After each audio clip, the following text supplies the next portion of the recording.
Welcome, fans, to episode number 5 of Ryders Rasslin Review with the big bad wolf himself, Mr. Ryder, offering his insights as to the events and news of the week and drawing upon his lengthy history in the business. There's a lot to talk about this week coming out of the Royal Rumble. My name is Jack Kilby, Executive Vice President of Great North Wrestling, and this is, of course, being broadcast on the one, the only Cheap Heat Productions Network, and I am joined, as always, by Mr. Cheap Heat himself, Morris Shortle. Morris, before we get into the news, how are you doing tonight, sir? I'm doing great, seeing as it is Rumble Week. I just want to shout out something that we didn't plan to talk about tonight. My favorite return of the Rumble Week, the return of the plastic straws to America. Great day for the States. Plastic straws, they're back. I have some illegal ones here at the moment, so that's how I'd like to start. It's a great day for Jack and Coke everywhere, my friend. Yes.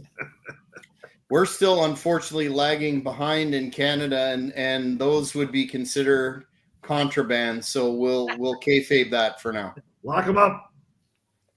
Lock them up. Call Trudeau, lock them up. Timu. Well, it's as I buried the lead there to start with, it was quite a week in terms of wrestling news. There's a lot to get to, but I think we got to start with the Royal Rumble that I somehow managed to sit through. And right off the top, I don't really want to go necessarily in chronological order, but let's talk about that amazing performance put in by Penta in his first Royal Rumble, where I think experts agree he eliminated himself. Experts agree. The entire audience agreed. I don't think Penta can disagree. I don't begrudge anyone for getting the spot that Penta has, but why is he not in NXT? He sucks. The dude sucks. He's lucky Drew McIntyre didn't rip his head off. He's bad. Well, sorry, Morris, go ahead.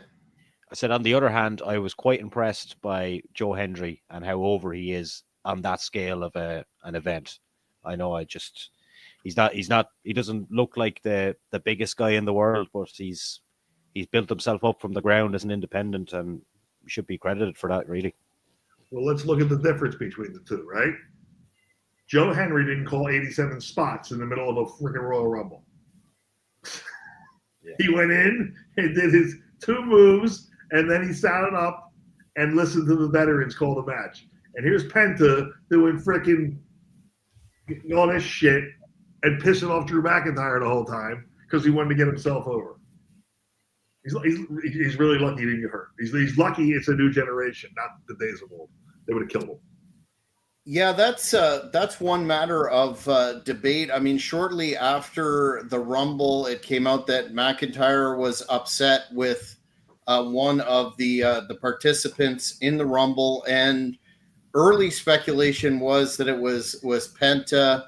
But then it seemed to switch to LA Knight and him trying to, as they say, get his shit in, which took away from McIntyre's elimination with Damian Priest, took the spotlight off Damian Priest, as a matter of fact. And, some people that have scrutinized the match noted that, he did do an awful lot as opposed to coming in like a house of fire and then going down for a bit as per the way the matches usually worked. Did you notice LA Knight, and what do you make of that potential heat? Is it a work, or because McIntyre has done this sort of thing before? Well, you never know when McIntyre's actually hot. I got to give him props. He stays in character, which is pretty good. I watched McIntyre's elimination. That was not LA Knight's fault. That was McIntyre and the other guy's fault because they were rushing through to get the elimination and they weren't paying attention. And LA Knight was in the middle of the ring doing his spot that he was scheduled to do. And they wanted to rush and they ran into him. So they should have just held it off. You would have moved and then go into your spot. They rushed it. What did you guys think of the speed gimmick? I'm not a fan of this influencer guy going in, but that was some spear by Braun Baker. And of course, the only thing that's going to be said about this is, I don't know, was it 7 million TikTok views or whatever the hell, what metrics they were going to try and defend this. But when I seen that, because remember I was out last Saturday night, I went to watch our Royal Rumble where Scotty Too Hotty made a surprise appearance. It was really cool. My buddy Scotty Too Hotty. Yeah, My boy. and then I was watching this thing after been drinking all day, and I had a Domino's, and I said, I seen this guy come out, and then I said, nope, laptop went down. That was it. I understand why you put him in there, and it is for the views. It's for the clicks. I wouldn't have put him in there. Where were the old guys? Where was Honky Tonk? Where were? Yes, they've done the same last year. These two Triple H Royal Rumbles have been absolutely shit. The men's ones. I want to see them limp Jake the Snake Roberts out to one of these. Anybody. Let his old drunk ass slide in there with the snake for one. It'd be great. If Scotty came over to Ireland to make an appearance, he could have got that pop at the Rumble. People remember him. Oh yeah, his music would have hit. They would have gone crazy. What I thought first of all when I saw the guy was who, because I had no clue who the guy is, and I'm not the target demographic once again, but I hated it. I thought it was disrespectful to the match. I'm not a fan of hot shotting. This is, and Mr. Ryder, of course, can speak to this too. This is the new modern era of hot shotting things. I think the guy was the shits. I think it looks absolutely terrible that you're going to put him in to compete in that match. The only good thing was that Braun Breaker speared him, and this guy was obviously untrained, because what did you notice about him taking that? None of this. Well, he wasn't in a position. I'm going to give Braun Breaker credit. He's a Steiner. Knowing the Steiners the way I do, he did that on purpose. He hit him as hard as he ever could. You want to get in the ring with us, you're going to learn a lesson real quick. This isn't you jumping around doing backflips. You know what the Triple H fans will say? He sold it well. No choice. He didn't sell anything. He didn't tuck his head. He's lucky he walked on his own power out of there. That's what I was thinking after he got hit with that. I'm like, did they is this a rib on him that they didn't at least tell him how to take that move? Because I'll tell you, it looks like he took it as a shoot full back like this, none of the head being tucked at all. That's the only part I did like. So that was the highlight, watching this speed guy get his neck broken. What about the choice of winner, though? How flat. Well, I gotta tell you, man, dude, when he comes out with the place goes crazy. I mean, they'll do this for 20 minutes with him. Okay, but that's not going to last forever. Is he the guy that I would have picked? No, but you know what? Maybe had they picked Punk or Cena to win, it would have been, where do you go from there? Now they're going to go to Elimination Chamber. Who knows what's going to happen there? Maybe they want them in the main event together anyway. I don't know. Well, I think they've kind of booked themselves into a problematic situation there because, yeah, Jey Uso was a fan favorite. And now, again, we're in the audience participation era of pro wrestling, whereas, if you have some kind of deal that they can play along with, that's you're over in the eyes of the office. Whether that's true or not, I don't know. But I think they're pretty much going to have him challenge Gunther, who beat him.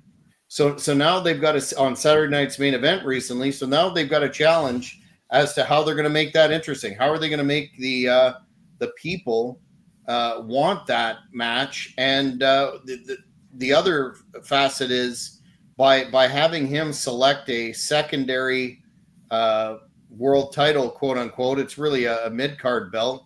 What does that do for the Rumble? So that part will be interesting indeed. Unless they go with him and Cody, which I'd be very surprised. Oh, God. I wouldn't even talk about a dud. Oh, my God. That is definitely a beer break. That's the end of the show. That's going to be like Bagwell versus Booker T on Raw. Like, because everybody's leaving, bro. I don't know. Bagwell says that wasn't that bad of a match. Actually, I interviewed him and we asked him about that. He wasn't watching with the rest of us, I guess. He said it was just in the wrong town. He said if it had been the next week in where was it, Jack? Going to be next week, Raw after Tampa. Well, it was going to be in WCW country, and this apparently was somewhere in I believe he said it was Texas or California or something like that. So that made the difference. That made all the difference. But let's talk about the other dynamics in that Royal Rumble. And Morris, you bring up a very good point in that the Royal Rumble used to be something where you could look forward to a number of surprises, returns, one-offs. And the last 2 years that really hasn't happened. There was no youngster Carlos Colon or Dick Murdoch or any of the big surprises of the past. Guess what, though? We do have a surprise next year in the Royal Rumble, and I can tell you who it is now. The Royal Rumble next year is in Saudi Arabia, and the Great Khali is going to be a surprise entrance. Surprise. Spoiler. Is it going to be in Saudi Arabia next year? Yeah, it is. It's in Saudi Arabia next year, and I think they're doing 2 nights. Talk about total overkill. Yeah. Netflix. But for that audience, you'll see Khali slot in there, and the people there will love it. And the people at home will be like, "Oh my God, not this guy again." I don't know if you guys have ever met Khali live. Have you guys ever met? I've seen him at a live event before. He's just fucking huge, man. Dude, his feet are so big; they're like round. They're like, he's unbelievable. If he had an ounce of talent in him, he would have been incredible. Nothing. He was great in the longest yard. He should have just stayed. They should have just made him that guy. He's an impressive specimen. That's what I will say. I think I've seen him fight. I think it could have been Kane or Undertaker, one of the two over here a long time ago. Right. He's lucky he was in there with one of them. They could carry him. Yeah. Well, he suffered the same fate as Omos, right? They're just so big. Yeah. What are you going to do with them? It takes 2 steps. They're across the ring. You can't beat them. You can't. Brock Lesnar is the only one that can have anything with either one of them. Mm-hmm. What are you going to do? What are you going to do? But back to the Rumble. I believe the call on AJ Styles, didn't he show up on TNA a couple of nights ago? As I said, he'd come back at the Rumble and then he'd do a little stint in TNA. You did say he would go back to TNA. You did. Makes sense. Maybe I'll go back to TNA and I'll put another whooping on AJ Styles. I'll make a phone call to Tommy Dreamer. I'll really stick the shit out of him this time.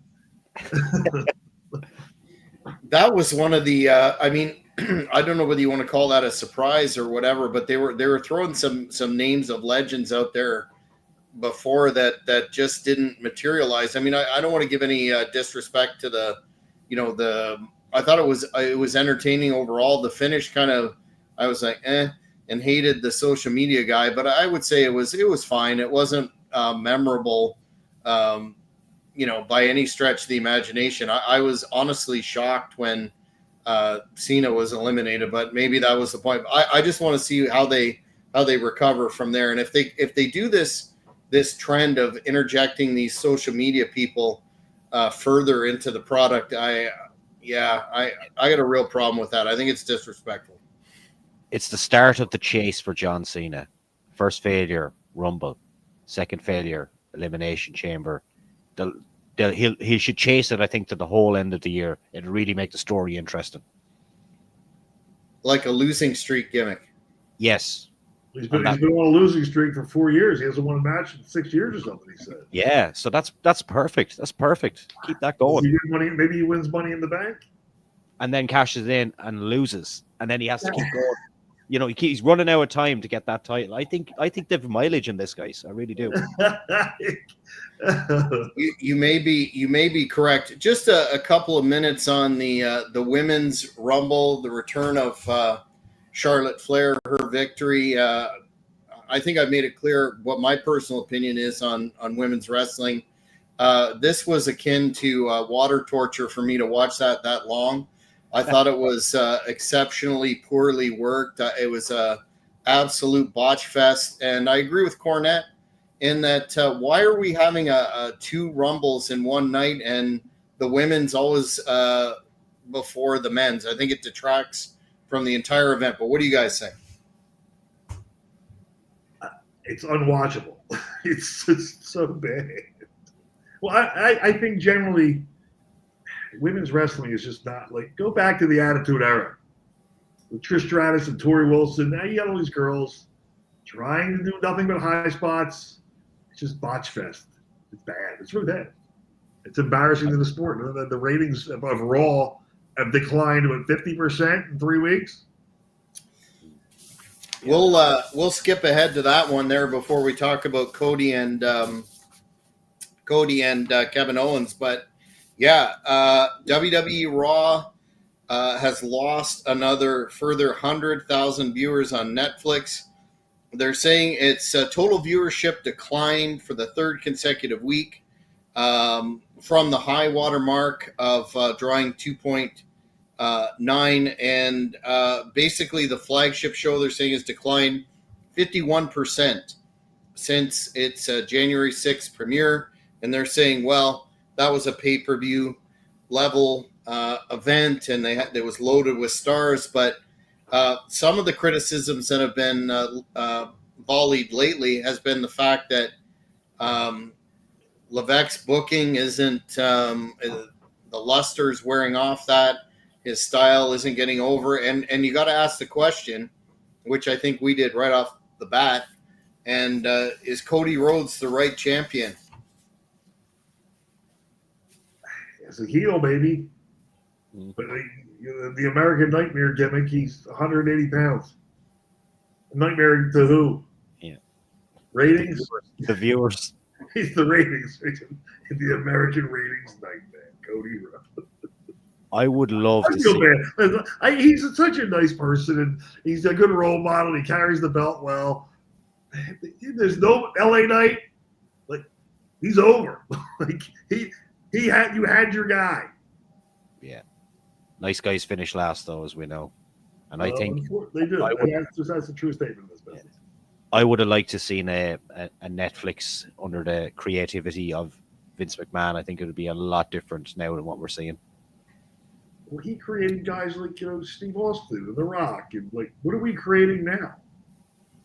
I don't see it. They're just bringing in people from TNA and changing their gimmicks. They're just bringing it in from TNA, leaving it the same gimmick. I mean, how's that any different than the Indies? I had a conversation with a couple of guys about wrestling in the pub last week before we went to our show, and I said that it's looking more and more like these guys, it's almost like they want to make them real, like the UFC guys, and now they're under the same bracket, if that makes sense. I don't know. There's not enough entertainment in it, in my opinion. You know, we need more characters, not just guys. Guys in the UFC that are fighting each other legit, they don't need characters or whatever. Just these guys do. They do have characters. I know they do, but they're all just kind of dropping F-bombs and shit like that. And well, who was the last great character? Conor McGregor. Conor McGregor in UFC. Bray Wyatt was the last great character. Mm-hmm. Well, I think there's now they have the Wyatt Six, which they're disbanding because it's terrible. Oh yeah, that's bad. I think there's some disappointment too. Before Raw moved to Netflix, they were saying, "Oh, it's going to move to TVMA, and we're going to rekindle that Attitude Era. They're going to be cussing, and there'll be scantily clad females, et cetera, et cetera." And it's just really not. It's really not turned into that. It's the same 20-minute promo, 3-minute matches, throwaways. They really. They don't have an impetus to change up their formula, because the bottom line is they're making bank like never before. Promos are too long. It always gets interrupted, and it gets interrupted with another boring promo that goes on forever. It's not just. I don't even know what the storylines are. Is there a storyline going on right now that I don't know about? Not really. I can't think of one storyline that's going on right now that has. No. Cody finished the story, and then that was it. We're still waiting on the next story. Roman Reigns has been doing nothing. Hmm. He's a dud in the Royal Rumble. Now he's going to wrestle Seth at the WrestleMania. Nobody wants to see that. No. Unless Dean Ambrose is coming back. We want to see Punk. We want to see Punk versus Roman versus Brock and Paul Heyman, special guest referee. That's what we want to see. Exactly what you want to see, right? What do you think of that, Jack? I don't know. There's there was a lot of speculation that Brock Lesnar, including on this program, was going to make his return, and then it seems that Janelle Grant matter. I guess he was named that he was in receipt of some homemade adult-oriented material, and he was going to, hook up with this person as a I guess a signing bonus, and this all came out, and then he appears to be scuttled again. I don't know. I think that's a huge mistake because first of all, he really there's nothing but allegations at this point, and how many bona fide main event draws do they have? I think he's going to get cleared out of that. Just want to say that. Not sure about the other two guys, but I think Brock will come out of that one. Well, first of all, even if Vince McMahon sends him a text message or a video, why is Brock in trouble for any of this? And she's a willing participant. So how's Brock the bad guy? Because some chick sent him a video of herself naked because he's married to Sable. The only man here is Sable. Move on, right? Yeah, and that was highlighted in some of the responses to that the way that and let's be clear, not taking one side or the other here, disputing whatever, but the way it was presented by the Ms. Grant's attorney, it wasn't entirely. Further material came out that suggested that she was more into the, I don't even know what you want to call it, the process or the status that she got being a wild child or some other stuff, whatever you want to call it. So I think that the more the time goes on, that whole thing's going to be thrown out the window. And there was an NDA that wasn't paid for in its entirety, and this is the recourse. So the Mercedes, the $1 million, the lucrative, the condos, that wasn't good. Sex trafficking. Clearly a case of sex trafficking. I sent a picture of you to my buddy. Sex trafficking. Yeah, I think that term is a bit strong. When is this going to come up in court for properly? Does anyone know? I think Vince would have just settled this by now. Yeah, I think they were in the process of those discussions, but then I think there was no firm date. The last I had read anything about it, there was no firm date, but I bet you this will drag on for a while. But it's more of a, I think when the news broke, there was the tendency to jump all over Vince because of the character. Do you notice that all these new elements of this case and all the Vince stuff always seem to drop right before a big pay-per-view? You're not wrong. You're not wrong. No, I'm not wrong. USAID, they did it. Politico did it. Just on the off chance. Hurt Trump's friend. Yeah. Is this on the off chance? Billionaires like to have sex with young girls. Shocking. Not that young. Yeah. Is this on the off chance that he decides to maybe show up at an event that they want to just make sure and deter him away? I don't think you're going to see Vince at any events. Unfortunately, poor guy's name's been tarnished. He created the whole thing. They erased him from history. It's terrible.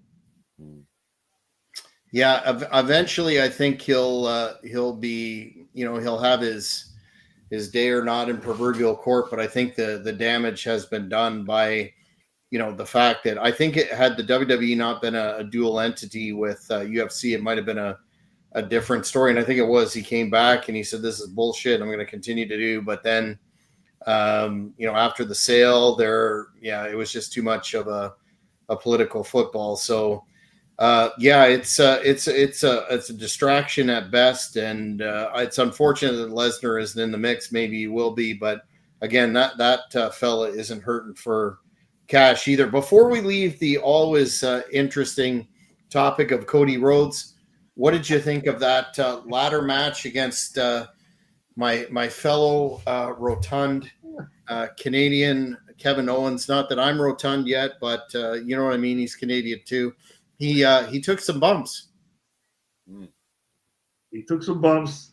Listen, it was okay. Kevin took the bump at the end there. It was good. Yeah. It didn't advance the story at all. I guess that's the finish of that one. I don't know. Still, it laid flat. The crowd didn't care that he won. They would have. And Owens won, there would have been a pop. You would have something for WrestleMania. Then they put it on the dud. I don't know. Yeah. Kevin Owens, though, what people say about him, he might be the most athletic guy or whatever, but he puts on entertaining matches in any circumstance. Anyone. I would love to work Kevin Owens. He can actually go. And Jim Cornette hates Kevin Owens. I personally like Kevin Owens. He's also great on the mic as well. Brilliant on the mic.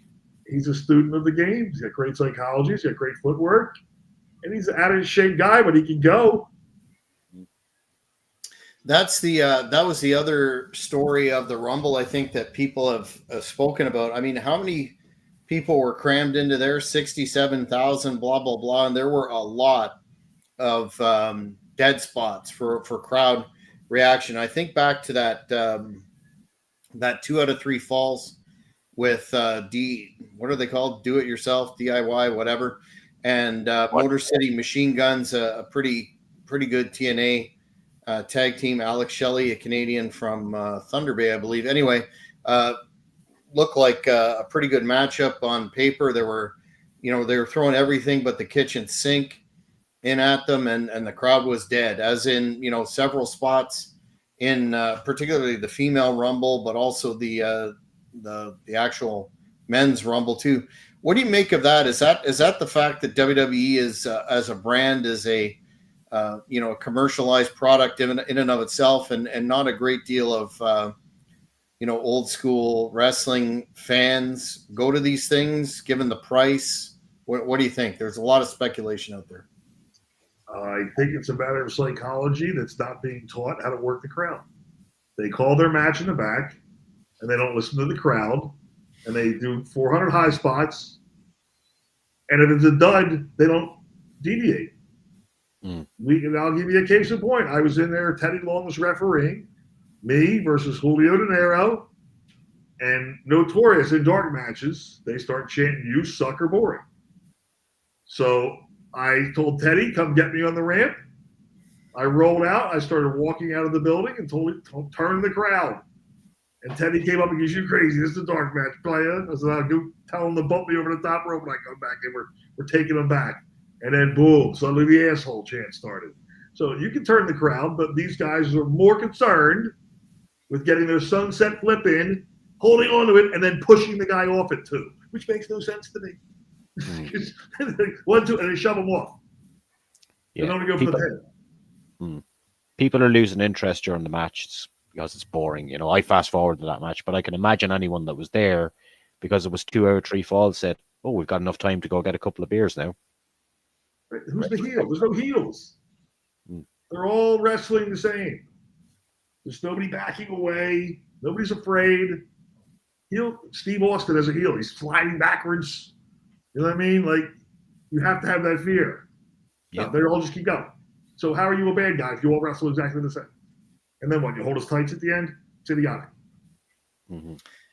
Yeah, I think that's an excellent point. They don't seem to. I mean, it's one thing to call it in the ring, and that's an entirely different skill set that's probably dead. But to make adjustments as necessary. I mean, that match, I actually felt bad for them because they were dying out there and they were working hard. But again, that's that Dave Meltzer Japanese influence where you lay it all out in the back and you don't deviate. And psychology is what makes wrestling interesting, does it not? The Ricky Steamboat and Randy Savage did not call that match before they went out in the ring. It's the greatest match in WrestleMania history. Savage, Steamboat. Didn't call anything. Walked out there to see what would happen. You think it was better than Michael Cole versus Jerry Lawler? It's right there with it. That's on the pantheon. Close to it. But anyway, yeah, it was all in all, it was a fine Rumble. It certainly wasn't shades of, I believe it was 91 when Flair went all the way. I've watched that whole pay-per-view I don't know how many times, and that's the one that all Royal Rumbles I think are going to be compared to. So maybe too high expectations, but yeah, I think they should really consider moving the women's Rumble off that card, but that's just me. Just get rid of it. Women's Rumble, Women's Intercontinental Champion, Well, I think next year, because they're going to do it over 2 nights, that's if they can, if it's against the law, maybe to bring as many as 30 women into Saudi Arabia. Who knows? But I tell you one thing, they will be allowed plastic straws in Riyadh next year. All But right. when I was looking up this trip, because I had a little bit of an interest, I said, you can't get alcohol in Saudi Arabia, so I will not be attending next year. Well, and the women will all be wearing head to toe covering, so we wish them well with that. One story that came out this week that I'm going, wow, oversaturation or whatnot, was WWE announcing, and several months ago it came out that they purchased the Evolve trademark, and I guess Tubi, the streaming service, has announced that they're going to be doing an Evolve show. And the quote is, which will showcase in-ring action featuring rising WWE prospects as they wrestle with the dream to making it to NXT and perhaps one day to SmackDown and WWE Raw. So this is a developmental for the developmental. I don't get it. It's preschool. It's preschool before you get your 2-year bachelor degree in NXT and wrestling, sports entertainment.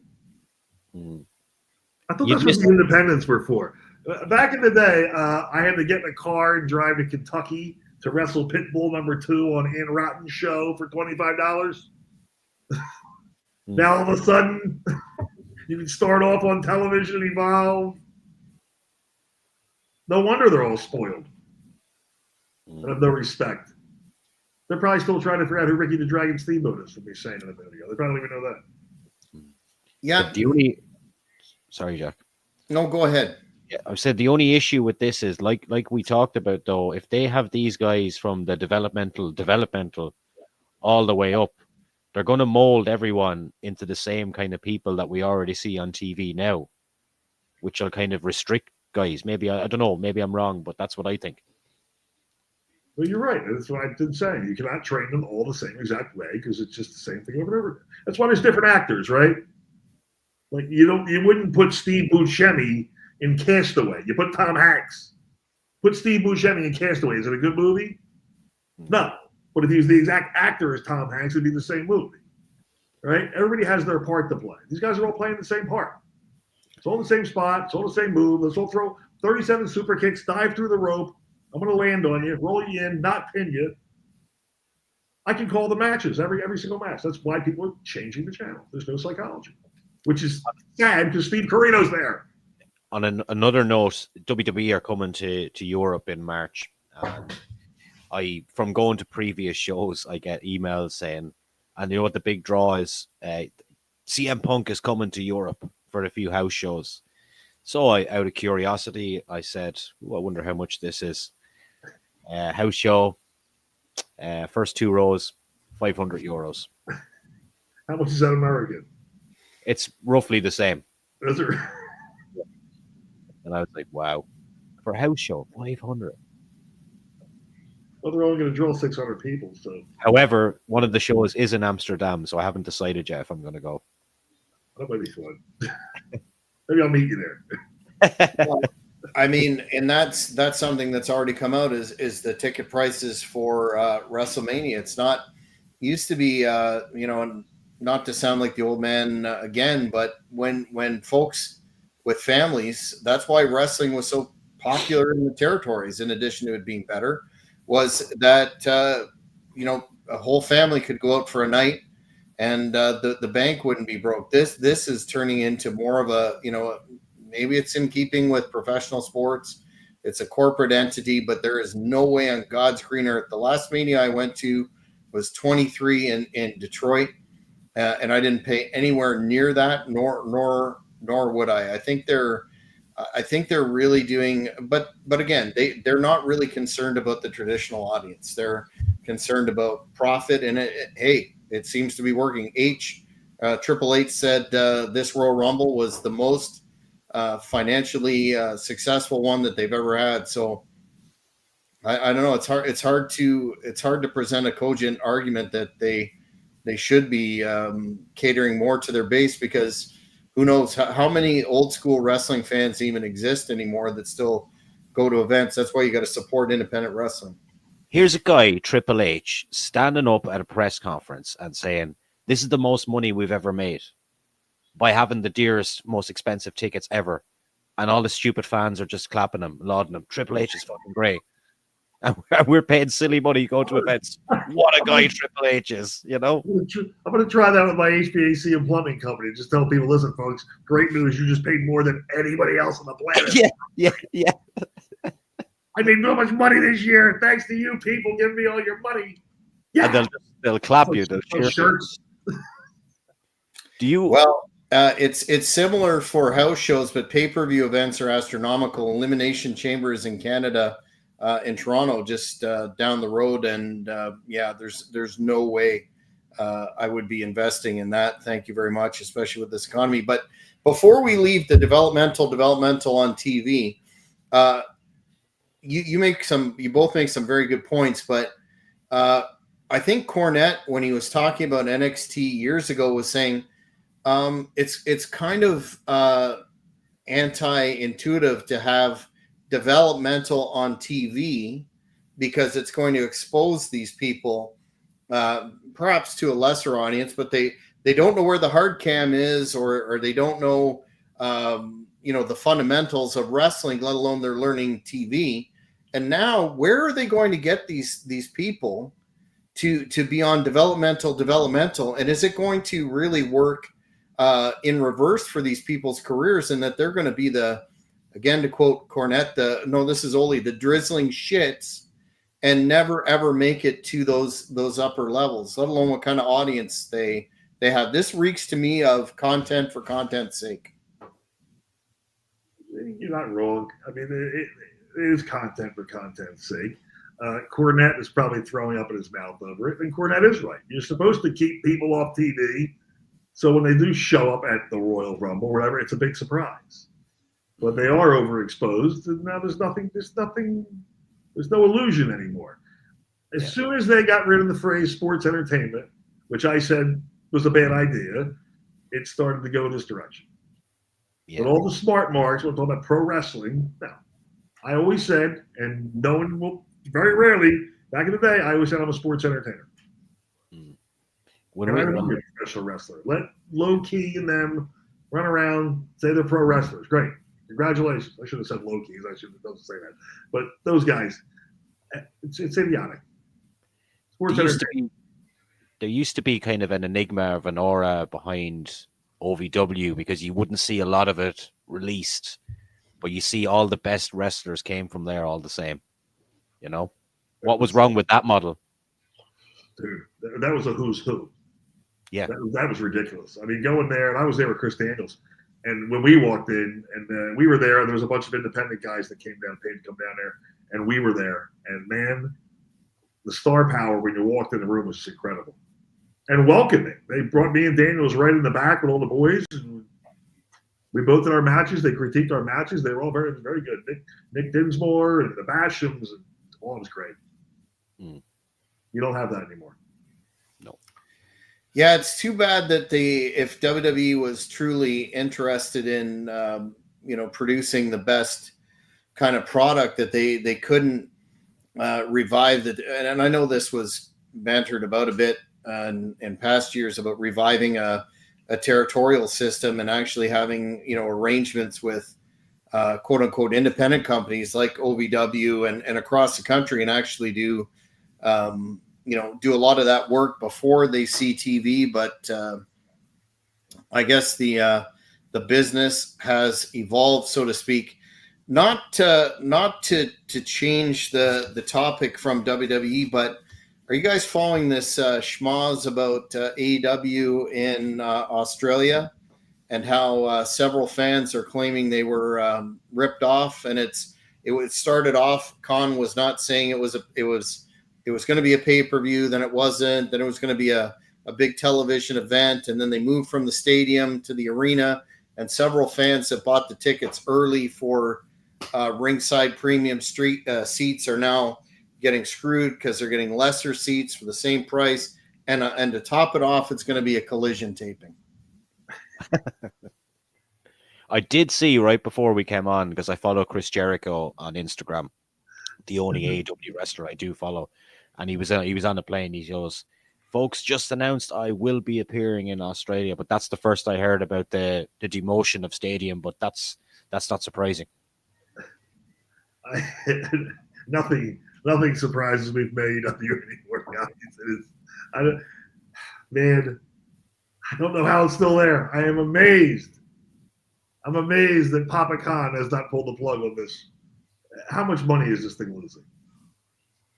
Well, I don't think they've made a cent ever, and they just keep compounding the losses. And one would think with a business model that's not doing so well that you would at least cut down on international shows. You want to do a big stadium at Wembley because you've had a couple, okay, but my God, you might as well light the money on fire. And there's only one match announced, I believe, to date, and that's Tony Storm against the other Mariah May. Is that her name? It's the only match worth watching. The only one entertaining there is those two. Mm-hmm. Mm-hmm. Edge is now called Cope, and no one has a clue who he is. I don't know what the hell they were thinking on that one, unless they got a cease and desist letter from a WWE. Dude, bad. It's a shame. Like when TNA came out, it was really good. Like people were like, "Oh, that's competing." It was really good. This has never been good. Yeah, I could see TNA on the road again. You might. I don't know how the house shows are drawing very well, but in Europe and so on. Anyway, what a disaster! I don't even know what to. I don't even know what to say on AEW. But there's another story about MJF, who was vicious in his response to a man that we've had on this show, legendary WWE referee Jimmy Corderas. In that promo that he was working with Dustin Rhodes, he made a reference to Cody and drew attention to the fact that there's another company, like that's, I guess, a secret. And Corderas said, "Great job reminding your audience that the man who's on top in the other company." And MJF responded, "His brother, my mentor, a guy who helped shape me early in my career, your old boss, brainwashed you into believing we need to treat the fans like morons and pretend that other wrestling companies exist. You dumb, ignorant, bald, grifting fuck." That's harsh. I like Jimmy. I felt bad for Jimmy. It's one of my favorite refs. I used to love working with him. I used to make him and Teddy Long do cartwheels all the time in my matches. That was our big thing. We wanted cartwheels out of that. They're both right. I will say this. A, MJF has a point. Everyone knows there's another wrestling company. B, so is my favorite ref because no one should talk about the other company. Like, my guys don't go into houses and talk about other service companies. We just talk about us, how good we are. So they both have a point. I really wish that, I guess the Monday Night Wars started that, where you start talking about the other company, right? Mm-hmm. But they were actually two big companies. So now all the little companies are throwing it out there. I would let it go and talk about yourselves. I see both sides of it.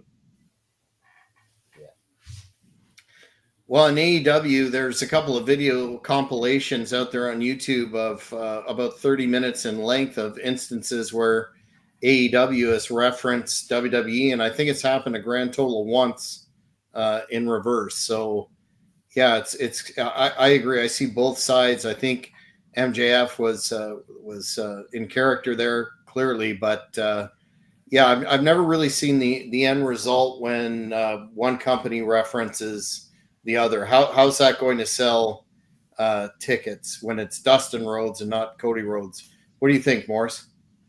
I still think Dustin is the better guy, the more popular guy.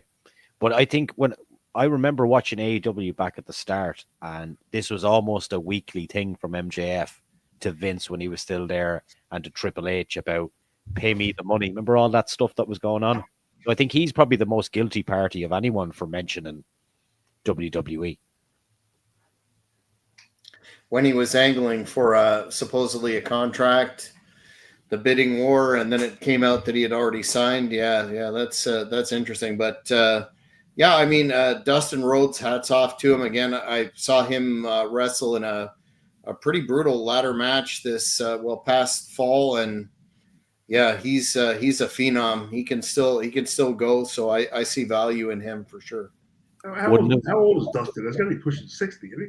56, 57. Right, I know he's older than that. Wouldn't it have been great to see him as Goldust as a surprise entrant in the Rumble, for example? Just one. Yes. Mark Henry would have been great in the Rumble. But you got to know in the audience. Like, why are they in the audience? Yeah, our friend Booker T, maybe Jack. Yeah, he did that a couple of years ago, and it was underwhelming. Well, bring back Ahmed, have them go at it, have them settle it once and for all. Or what about the Godfather? He's still in good shape. Yep. Yeah, I don't know why they're getting away from introducing legends. I think it kind of it depletes interest in the. If this happens enough and it becomes the status quo that you're going to be light on surprises, then I think it's going to hurt the event. But Mr. Ryder, I know we've been talking about and you've expressed your appreciation of the work of one Jordan Grace, who got, I guess she was one of the few highlights in the Rumble there with her massively gassed physique, picking up that large, what's her name? Dewdrop. Yeah, what's her real name? Her other name? I have no idea what her name is. I know who you're talking about. She picked up an Irish female wrestler by the name of Dewdrop, and she's very Bundy-esque in her. She's Irish? Yeah, I believe she is. I think she is Irish. Irish or British? I think she's Irish. Yeah, she's Irish. I think she's Irish. She's actually very talented. She's good. Yeah, and she's got to go at least 250, 260, and Grace.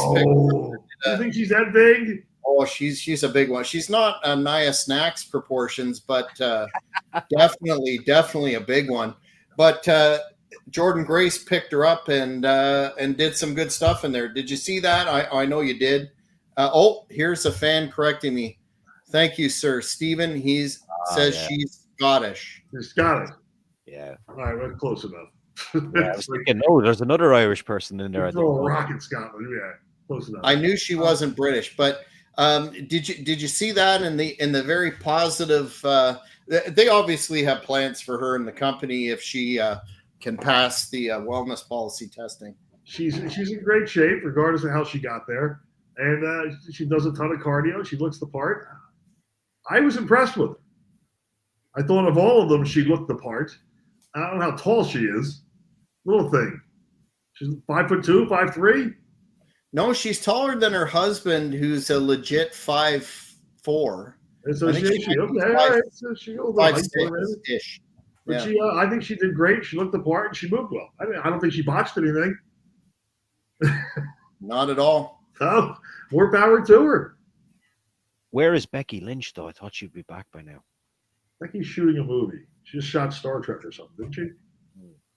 Yeah. While we're before we get to the last story, I wanted to know where do you gentlemen fall on the Nia Jax debate? I mean, that is an immense, as the great late Gorilla Monsoon used to say, a walking condominium or a small fishing village. She hasn't hurt anybody lately, but how do you feel about her work? She's The Rock's cousin. End of story. I think Nia is pretty good. I think she's great on the microphone. I think she can move. I don't want to say a woman her size, but I don't know what she weighs, but she's got to be tipping the scales in the mid-2s, right? Oh, I think she's 300. She's tall too, right? Yeah, she's a big person. Listen, she's very athletic. Her whole family is. Those Samoans, man, dude. It doesn't matter how big they are. Yokozuna, that dude can throw a savate kick over Undertaker's head. Like they have no ligaments. I don't know how they do it, but I like her. I like her work. I think she had a nice little title run there. I don't know where she goes from here, but I think she's done a great job. So, do you think we can look forward to an extensive program between your favorite now, Jordan Grace, and Nia Jax? Do you see that being a main event in any arena in the country? No, I don't see that being a main event. I don't see that being a dark match in most places. I'm not sure how that one goes down. We missed the one diva that's back there we should be excited about. Charlotte? No. Third divorce. Alexa Bliss is back. Oh, my. Yeah. Alexa's back, and everybody forgot she was in the Rumble. I hope she gets out of that gimmick, though. I hope she goes back to being the regular Alexa Bliss. But, yeah. Very talented. I want to see where she's going to go. Very photogenic.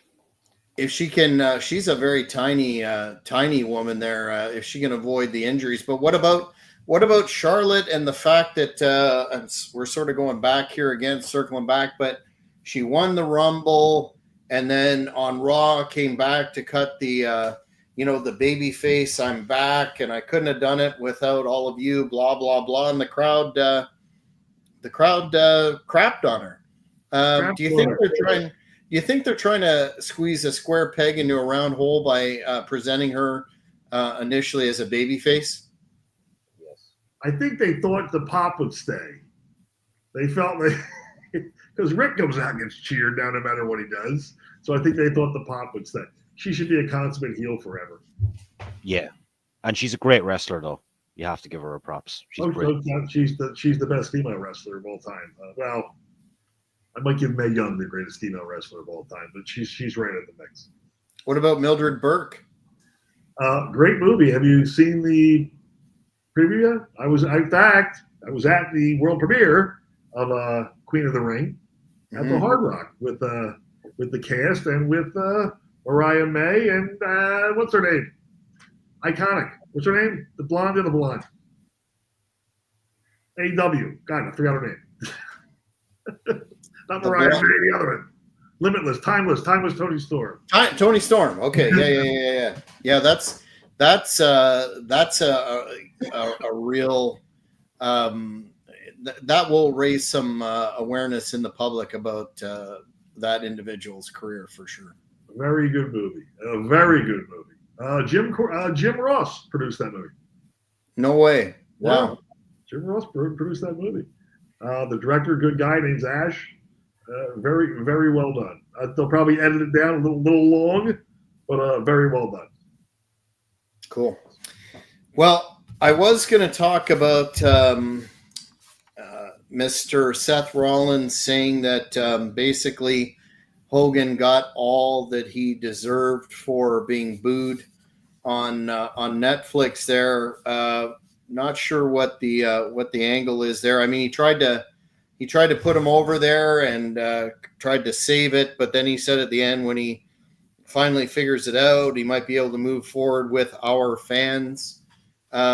Not sure what the motivation is there, but what do you think of those comments? Political motivation. I don't know what the motivation is. Hulk Hogan comes out to huge reactions. He gets one bad reaction, and all of a sudden it's from something he said 15 years ago. No, he came out in Los Angeles and got booed. Who cares? Send him to New York and wait to hear the eruption for the guy. They go crazy for him. He's got a good interview there with Pat McAfee from a couple of days ago. It's worth checking out. But that's exactly what Hogan said. He said, "Oh well, the reason I got booed was because the last time I was in LA, I was Hollywood Hulk Hogan. That's the only reason." And Pat McAfee was trying to extract some more stuff out of it, but Hulk kept going, "Real American beer." Just good for him, real American beer. I don't drink it. Did you ever see the interview where Hogan quit drinking? I haven't had a beer in 6 months. I've been clean, and literally the day before he was drinking. Yeah. He's so full of shit all the time. Jimmy Hart says he drink. I haven't tried his beer yet. We're gonna try. Tell you what, we'll try his beer next week on the show. A review. We'll get a review. It's all Can't get it over here. Can you get it in Canada? No. I had the same problem when Angel Medina reviewed the Ric Flair energy drink, which I guess wasn't a success, but Angel tried all three flavors, and he seemed to think it was I good. remember But that. I remember that. I'm not sure it probably mixed better with vodka. But I don't know if anybody's done a real American beer review. I think Mr. Ryder should Yeah. acquire a 2-4 of that and provide a full in-depth analysis. I will get it, and we will have this next week.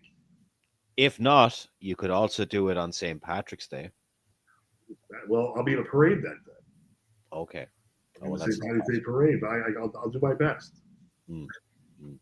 That's the Fort Lauderdale St. Patty's Day parade. That is a quite an event, my friend. Yeah. Fair. In what perhaps could be a weekly segment, we're going to talk about Scott Steiner again for our last item. Big Scott Steiner fan. One of the nicest guys when I met him and talked to him. I didn't know what to expect. Of course, coming up to Big Papa Pump, and my goodness, he was a great guy. Spoke to him for about 20, 30 minutes on that particular occasion. So, huge fan of his work, dating back to, my God, that tag team, the Steiner brothers. That was WCW's one of their high watermarks, in my opinion. But he put a comment on X on February the 6th, which is yesterday at the time of this taping, where he said, "Today's wrestling is soft. Back in my day, we didn't need 20-minute promos or social media beef. We handled business with suplexes, Steiner lines, and the recliner. That's the difference. My era of wrestling was the hardest hitting era of all time, period." I agree, but what do you folks think? That's hard to disagree. As someone that participated, I can guarantee absolutely it was the hardest hitting era, and it was also the best. And then as it started to evolve, and then you had the guys come in after me, and we will say AJ Styles, if you hit them, oh my God, end of the world. It's a crisis. But Bradshaw, you're there, Bradshaw, you're going to get hit, and you better smile. And Farouk and them are going to beat the piss out of you. And the Dudleys, all right? Yeah. That's another thing they could have done now that you mentioned Bradshaw. You know the way he's going around just clotheslining everyone. They could have had him in the Rumble. Just come in and hit a clothesline. They should have had him come in and clothesline Nia Jax. Yes. Just out of the blue. Just freaking Break his arm. They got the sumo squash. But yeah, it was definitely the hardest hitting era, best ratings, and nobody cried. Nobody cried. There's no crying in baseball. Now they all cry. They're all divas. They're all the greatest of all time. Will Ospreay, all 5'4" of them, the greatest of all time. It's pathetic. I used to laugh back in the day. Actually, I'll tell you a quick story. JJ was my partner in ECWA, and we were the J team. And we would wrestle the SAT all the time, have great matches. And then they brought in Dragon, Danielson, and Loki. And when they were bringing them in, like everybody's telling us how hard they hit, like we're supposed to be intimidated. I am 6'3", 250 pounds. And everything, oh, they really hit hard. And JJ and I were just like, okay, well, we're going to find out. Man, we beat the piss out of them in front of everybody constantly. But I'll tell you this, Dragon and Loki never once complained, and they gave as good as they get. I will give them that. But ridiculous how hard they all claim they hit. Mm. Yeah, I think he makes a number of good points there. One of which also being, it's such a sanitized business right now, and you talk to a lot of the territory guys and the guys of his era, et cetera, and it's just not as interesting because the people involved aren't as interesting. I mean, nothing against going back to your room and playing video games or wanting to do aggressive parkour, as Cornette would say, but the guys that could actually look like they were simulating a real fight had been in fights, and they were much more engaging personalities than you see now. And I think that goes back to our earlier discussion today about lack of characters. There's everybody seems to be a version of the same, and it's just not the same, and it's not as good. But the counter to that, the young folks say, well, this is the typical Gen Xer sitting here, old man, not appreciating that the business has evolved and changed. And my response to that was, maybe it's evolved or changed, but it's not better. It's fair. It's like wearing foam helmets in football, right? It's just not the same. Yeah, everyone's got their favorite eras though from the business, but it's just not what it was now. You don't have to be calling yourself an old man or me or anyone else. It's completely different, But look how long it was the same for, man. Go all the way back to Gorgeous George, who was one of the greatest heels of all time. And if you haven't seen a Gorgeous George match and entrance, watch it. All the way up to the 90s. And then all of a sudden it changed and this Japanese stuff infiltrated. I think it went a bit further even than the 90s. So I think it went into a little bit of the early 2000s. Yeah, well, we've seen them there. Yeah. We had Shawn Michaels coming back there, feuds with Triple H. I think around mid 2000s to late 2000s, it kind of changed, I think. The littler guys, now I will say this, toward the end of my era, you had your Brocks and guys like that, but there were very few big guys getting into this anymore. They kind of lost interest. I don't know what else they were doing. I guess everybody decided they wanted to be an MMA fighter until they realized, you gotta get punched in the face and make no money. Yeah. But they kind of lost all those guys. If you watch NXT, there's no monsters coming through there. Yeah. Braun Strowman was the last real monster. Yeah. Well, and I think you need a variety of. That's an excellent point.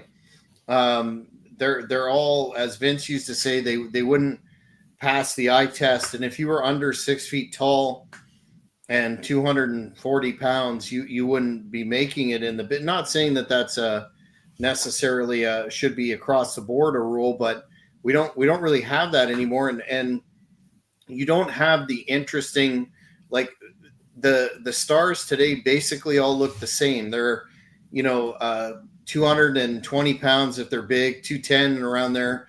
They're all cut to 2% body fat. They all look like models, or a lot of them do, and you don't have the King Kong Bundys, you don't have the Bruiser Brodys, you don't have the Jerry Blackwells, you don't have the Ray Stevens, the Nick Bach. Like the attraction of wrestling in the territory days was all these different characters, and it was interesting because nothing appeared to be like it wasn't as generic. And I think when WWE became a publicly traded company, WCW died, ECW died, the territories had petered out.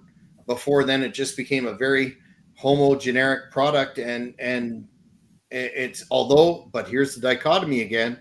They're making all this cash, even though us three can sit here and go, it was better back then. And thank God for YouTube and DVDs and that sort of thing. But they're making money, and that's what's wrestling about at the end of the day, making money.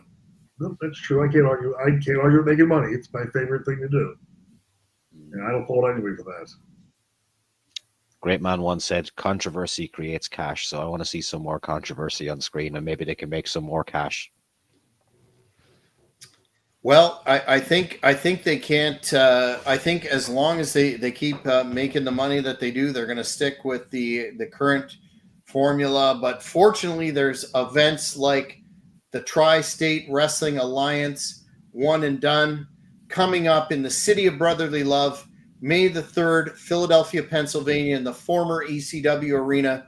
We've got a massively stacked show from a WrestleCon from noon to 3 with so many stars I can't even mention them, and one hell of a card starting at 7, including Hannibal the Death Dealer, managed by myself, ending the career of ECW legend Super Crazy. It's going to be one heck of a night.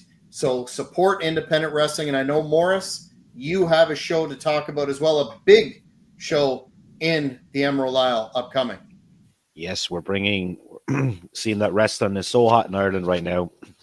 We're bringing it to a really, really small town, which I live in, Castlecomer, County Kilkenny.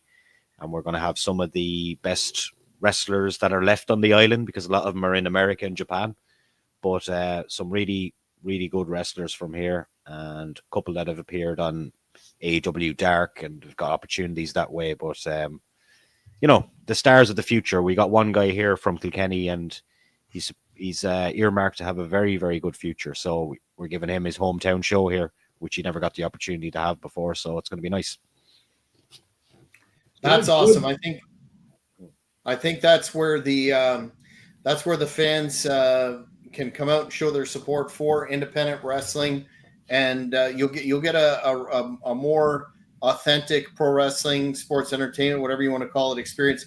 Mr. Ryder, can you tell the fans where they can find you on social media and anything else you want to end this edition off with? They will find me on TikTok as Big Bad Wolf Rider. They will find me on March 3rd at the TWA show. And you can find me on YouTube right on here, man. Just drop me a DM, ask me a question. Yes, I'll be very glad to have you there on May the 3rd in the ECW arena. I've got nothing but contempt for those cretinous ECW fans at the arena and some of the comments that they've directed my way. So they're certainly, concerned about their favorite Super Crazy, and unfortunately, it's going to be a trip to the medical facility for him. So it'll be great to have you there in person as well. Morris, last word going to you, Mr. Cheapy. Super Crazy. This is the last straw for Jack Kilby. I love it. Take care, everybody. Thank you very much for watching this video. Please subscribe to the channel if at all possible. It would really help me out. And don't forget, you can check out my back catalogue of videos, recording podcast interviews,